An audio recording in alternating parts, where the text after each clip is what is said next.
got a call from a customer from a fridge that I sold them last month. They said that there's ice in the back of the freezer and it's not freezing the ice cream. Ice cream freezes at -1.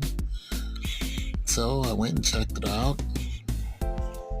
Got the ice out of the back by using a hairdryer. Make sure you're careful not to melt any wires. I checked the heater and the thermostat. It seemed to be good. Turns out it was the electricity. So if a thunderstorm comes through, this can happen.